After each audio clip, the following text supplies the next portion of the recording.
వి gold trusted gold buyers మీరు తాకట్టు పెట్టిన బంగారాన్ని విడిపించి ఈ రోజు ఉన్న మార్కెట్ ధరకు కొనబడును. ఆనాటి తెలంగాణ ఉద్యమంలో అత్యంత క్రియాశీలక పాత్ర పోషించింది ఎవరయ్యా అంటే పట్టభద్రులని చెప్పుకోక తప్పదు.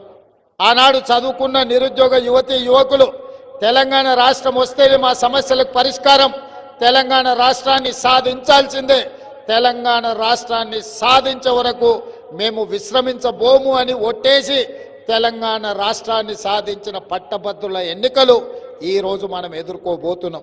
ఇంతకుముందు పెద్దలు జీవన్ రెడ్డి గారు చెప్పిండ్రు, 6 పార్లమెంట్లు 42 అసెంబ్లీ నియోజకవర్గాలలో ఆనాడు జగ్గారెడ్డి గారు శ్రీధర్ బాబు గారు ఇద్దరు తప్ప 40 నియోజకవర్గాలలో మనకు శాసనసభ్యులు లేకపోయినా మొదటి రౌండ్లోనే మొదటి ప్రాధాన్యత ఓట్లతో అత్యధిక మెజారిటీతోని పెద్దలు జీవన్ రెడ్డి గారిని గెలిపిస్తే ఈ 6 సంవత్సరాలు ప్రశ్నించే గొంతుకై ప్రజా సమస్యల మీద గలం విప్పి మీ కరీంనగర్ ఆత్మ గౌరవాన్ని తెలంగాణ రాష్ట్రంలోనే పెద్దలు జీవన్ రెడ్డి గారు నిలబెట్టిను.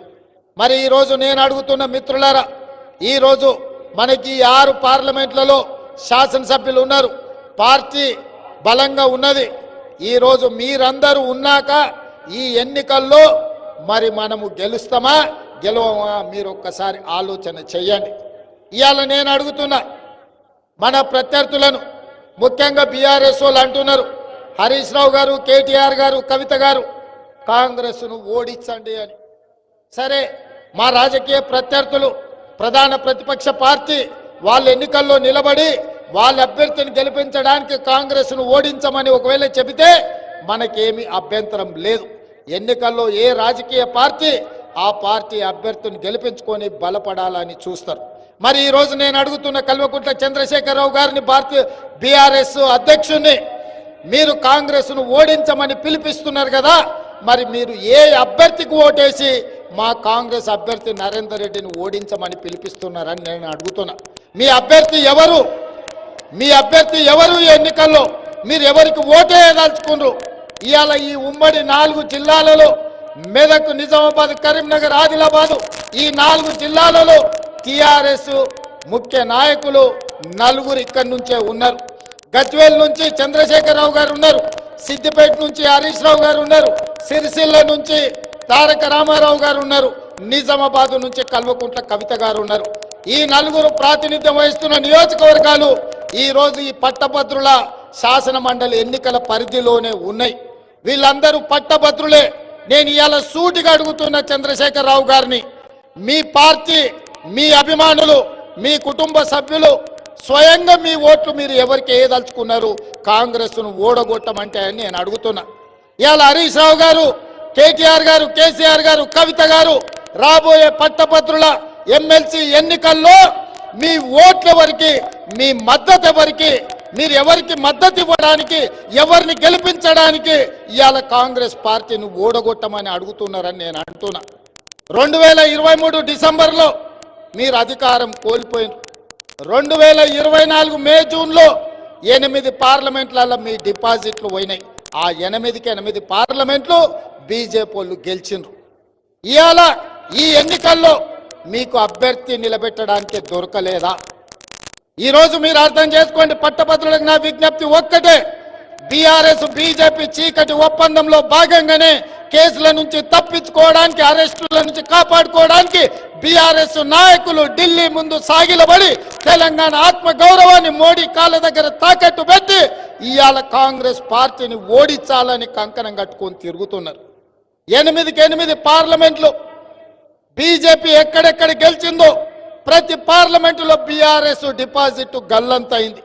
నేను అడుగుతున్న కేసీఆర్ను, నీ పార్టీ డిపాజిట్లు గల్లంతయ్యే బలహీనత ఈరోజు తెలంగాణ రాష్ట్రంలో ఉందా?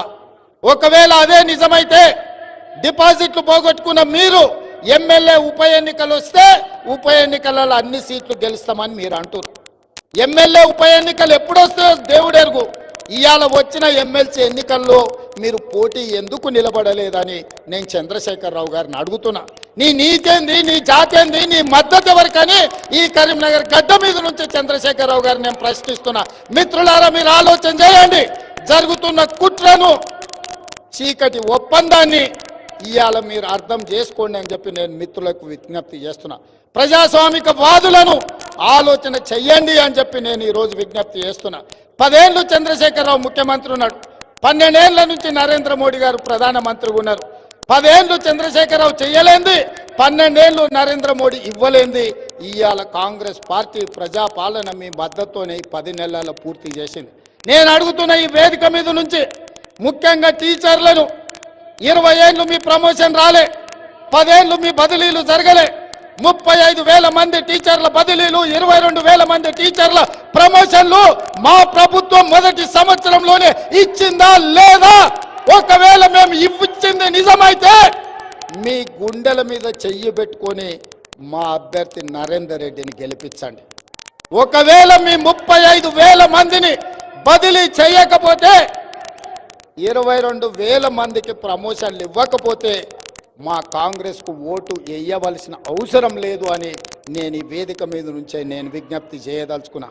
మిత్రులారా, 10 సంవత్సరాలలో చంద్రశేఖరరావు గారు డిఎస్సి పెట్టకుండా, టెట్ నిర్వహించకుండా, తండాలలో, గూడాలలో, మారుమూల పల్లెల్లో ఉన్న పాఠశాలల్ని, సింగిల్ టీచర్ పాఠశాలల్ని దాదాపుగా 5 నుంచి 6,000 పాఠశాలల్ని మూసేస్తే, మా ప్రభుత్వం వచ్చిన తర్వాత మొదటి సంవత్సరంలోనే టెట్ పరీక్షలు, డిఎస్సి పరీక్షలు నిర్వహించి 11,000 మంది టీచర్ల నియామకాలను ఎల్పి స్టేడియంలో హైదరాబాద్ నడిగడ్డ మీద నియామక పత్రాలు ఇచ్చిన మాట నిజమైతే మీ గుండెల మీద చెయ్యి పెట్టుకొని మీరు కాంగ్రెస్ పార్టీకి మద్దతు ఇవ్వండి. ఒకవేళ 11,000 మంది టీచర్లకు మేము ఉద్యోగాలు ఇవ్వకపోతే మీరు మాకు ఓటు వేయవలసిన అవసరం లేదని మా టీచర్లను నేను ఈరోజు విజ్ఞప్తి చేస్తున్నా.